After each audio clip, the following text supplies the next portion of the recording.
আসসালামু আলাইকুম গাইস, কি অবস্থা সবার? আশা করি অনেক ভালো আছেন। আমি আল্লাহর রহমতে অনেকটাই ভালো আছি। তো আজকে আবার চলে আসলাম নতুন আরও একটা ভিডিও নিয়ে।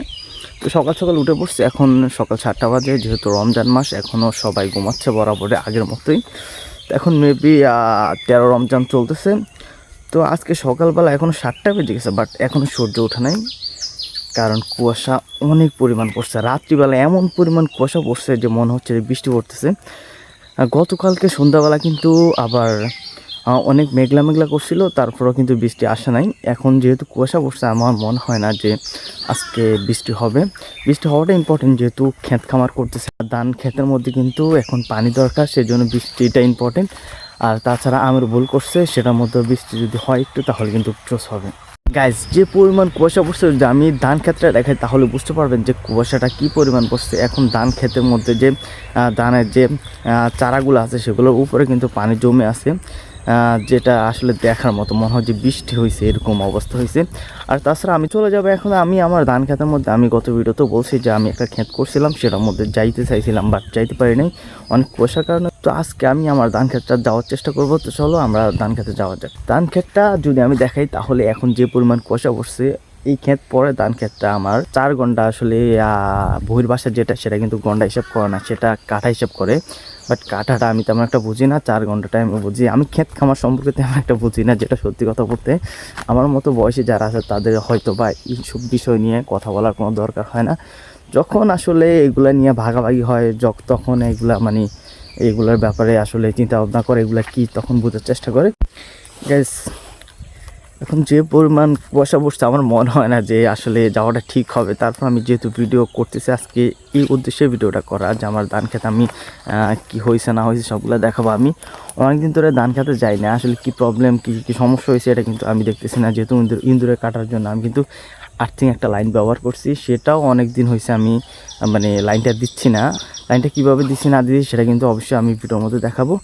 যদি আমি দেখাই, এই জায়গার মধ্যে যে পরিমাণ কুয়াশা পড়ছে, আমার লুঙ্গি পরা আছে, আসলে লুঙ্গিটা একটু উঁচা করে যাচ্ছি, কারণ লুঙ্গি যদি নিচে করে যায় তাহলে ভিজে যাবে, সেজন্য লুঙ্গিটা উঁচা করে যাচ্ছি। অনেক পরিমাণ কিন্তু কুয়াশা পড়ছে। আর ধান খেতের পাতাগুলো আছে, পাতাগুলোর মধ্যে কিন্তু অনেক পরিমাণ পানি জমে আছে। আর সকালবেলা কিন্তু আসলে মানে গ্রাম অঞ্চলটা দেখতে কিন্তু জোস, দেখার মতো। তো গাইস, ফাইনাল চলে আসলাম আমি আমার ক্ষেতের মধ্যে। এখানে কিন্তু আর্থিং লাইনটা এই জায়গায় কানেক্ট করছি। এই যে এই জায়গায় আর্থিং লাইনটা দিছিলাম, এটা কীভাবে দিছি তোমাদের সাথে মোটামুটি ছোট একটা ধারণা দেওয়ার চেষ্টা করব, যেহেতু আমি ক্ষেতের মধ্যে চলে আসছি। এটা হচ্ছে আমার ক্ষেত, ধান ক্ষেতটা। তো ওই জায়গার মধ্যে একটা খুঁটি দেখতে চাও, এটা মূলত ব্যবহার করা হয়েছে। আপনারা যদি জানেন তাহলে কমেন্টের মাধ্যমে জানাই দেন। এটা ব্যবহার করতে মূলত এখানে পাখি বসবে, এবং কি যে পোকামাকড়গুলো থাকবে ক্ষেতের মধ্যে, সেগুলা যাতে পাখি খেতে পারে। পাখিরও আসলে সুবিধা বা আমাদেরও তো অবশ্যই সুবিধা আছে।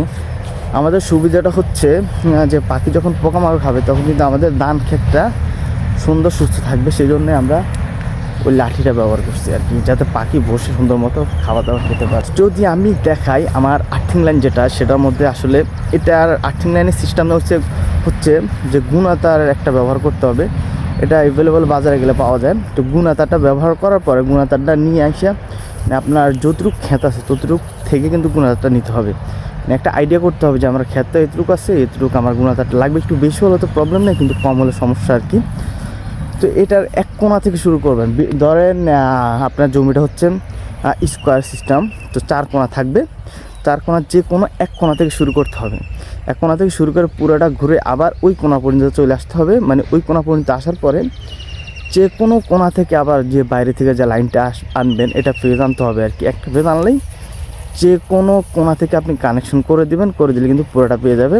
আর আর্থিং যেটা, সেটা তো মাটির নিচ থেকে পাবে, যেহেতু ইঁদুর আসলে ইঁদুরের গায়ের মধ্যে যাতে লাগে ওরকমভাবে দিতে হবে। ধরুন ইঁদুরটা হচ্ছে হাইটে কত ইঞ্চি হবে, 2 থেকে 3 ইঞ্চি হবে হাইস্ট গেলে।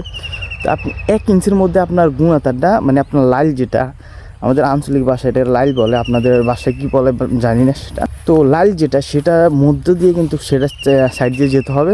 আর ওটার মধ্যে যেহেতু মাটিতে না লাগে, মাটিতে লাগলে সেটা কিন্তু স্পার্ক হয়, তখন আপনার বিদ্যুৎ বিলটাও বেশি আসবে, দেখা গেছে যে গুণাতারটাও কেটে যেতে পারে। তো এখানে মানে এরকম সিস্টেম করলে সেটা কিন্তু অনেক সিকিউর, অনেক সাবধানতার সাথে করতে হয়, কারণ একটা দুর্ঘটনা ঘটলে তো বুঝতে পারতেছেন ইঁদুর মারার জন্য যদি আপনি দিয়ে থাকেন, আবার কোনো একজন মানুষ মরে, তাহলে তো বুঝতেছেন কী পরিমাণ ঝামেলা হবে। তো আসলে এগুলা দিতে হলে কিন্তু অনেক সেফটি নিয়ে দিতে হয়। আর তাছাড়া এগুলো দেওয়ার সিস্টেমটা হচ্ছে যে আপনি একটা লাইট ইউজ করবেন, সেটা হচ্ছে ইন্ডিকেটর বলতে পারেন, একটা লাল বিপদ সংকেত লাইট ইউজ করবেন। এটাতে দূর থেকে বোঝা যাবে যে আপনার এই জায়গার মধ্যে কারেন্টের লাইন দেওয়া হয়েছে। আর্থিং দেওয়ার জন্য কিন্তু আবার যে গুণাতারটা ব্যবহার করি, সেটা কিন্তু বলছিলাম একটু আগে যে পুরো এরিয়ার মধ্যে কিন্তু আর্থিং লাইনটা টানতে হয়। তো সেটা কিন্তু আবার মাটির মধ্যে যাতে না লাগে, সেটার জন্য কিন্তু 10 ফিট 12 ফিট পর পর একটা খুঁটি ব্যবহার করতে হয়। সেই খুঁটিটা যদি দেই, তাহলে সেটা হলো শুকনা লাঠি কিংবা শুকনা কাঠের মাধ্যমে বা শুকনা জাতীয় কিছু, যে দিক দিয়ে বিদ্যুৎ প্রবাহিত হয় না, সেরকম একটা জিনিস লাগবে। আপনি শুকনা লাঠি বা শুকনা বাঁশ যে কোনো কিছু ইউজ করতে পারেন। এটা দিয়ে 10 ফিট 12 ফিট পর পরে কিন্তু গুণাতারটা পেঁচিয়ে টান করে রাখতে হবে, যাতে মাটির মধ্যে না লাগে।